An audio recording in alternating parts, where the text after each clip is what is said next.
बिस्मिल्लाहिर्रहमानिर्रहीम। सलाम to everyone, welcome back to my channel. Again एक सौखी सी रेसिपी के साथ आपकी खिदमत पे हाजिर हूँ। आज बना रही हूँ मैं जी घर की मलाई के साथ मक्खन। बहुत आसान सिंपल सी रेसिपी है, इसे ज़रूर ट्राई कीजिएगा। ज़बरदस्त सा मज़ेदार सा मक्खन घर पे आप बना सकते हैं। तो मलाई को जब भी आप स्टोर करें, इसे फ्रीज़र में स्टोर करें, फ्रिज में ना करें। फ्रिज में ये 2-3 दिन में ख़राब हो जाती है, जबकि फ्रीज़र में आप इसे लंबे अरसे के लिए भी महफूज कर सकते हैं। जब मलाई से मक्खन बनाना हो तो फ्रीज़र में से निकाल के बाहर रखते हैं। जब इसकी बर्फ़ पिघल जाए तो इसके साथ मक्खन बना लें। आगे का प्रोसेस करते हैं जी। यहाँ पे इलेक्ट्रिक बीटर ले लिया है। मलाई हमारी में से बिल्कुल बर्फ़ पिघल चुकी है। यहाँ पे अब बीटर को चलाना स्टार्ट कर दें और उसके बाद आपने इसे बहुत अच्छी तरह से बीट कर लेना है। तो यहाँ पे अच्छी तरह से बीट करना है, बीट करते जाना है।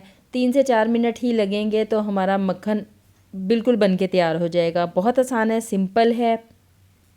बहुत ज़्यादा सर्दी हो तो आधा कप के करीब इसमें गर्म पानी शामिल कर दें। गर्मियाँ हो या दरमियाना मौसम हो तो पानी डालने की बिल्कुल भी ज़रूरत नहीं है, सिर्फ इसे बीट करेंगे तो मक्खन बन जाएगा। यहाँ पे अगर आप देखें तो बटर मिल्क अलहदा हो चुका है और मक्खन हमारा अलहदा हो चुका है। जब इस तरह से ये सारी मलाई पानी पानी छोड़ दे तो इसका मतलब है कि ये तैयार है। अब बीटर हुक्स के ऊपर जो मक्खन लग गया है उसको भी उतार दें। अब हमने बटर मिल्क को और मक्खन को अलहदा-अलहदा कर लेना है। बटर मिल्क को आप फेंकिएगा नहीं, पैनकेक्स वगैरह में इस्तेमाल कर लीजिएगा। और जब मक्खन होगा उसको तो हम इस्तेमाल कर ही लेंगे। तो यहाँ पे अब हमने थोड़ा थोड़ा सा हाथों में मक्खन लेते जाना और इसे दबा दबा के हमने इसका एक्स्ट्रा बटर मिल्क सारा निकाल देना है।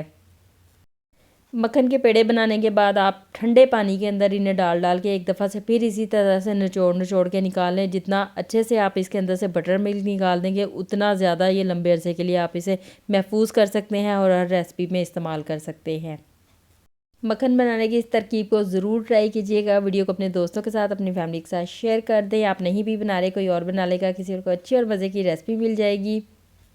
इसके साथ साथ जी अगर आप मेरे चैनल पे नए हैं तो मेरे चैनल को सब्सक्राइब कर लें। विज़िट नहीं किया तो विज़िट कर लें, ताकि इस तरह की सौखी मज़े मज़े की और भी रेसिपीज़ आपको मिल जाएं। आप मेरे चैनल को विज़िट करें। मैं आपसे मिलती हूँ किसी नई वीडियो में किसी नई रेसिपी के साथ। अपना ख्याल रखिएगा, दुआ में याद रखिएगा। अल्लाह हाफ़िज़।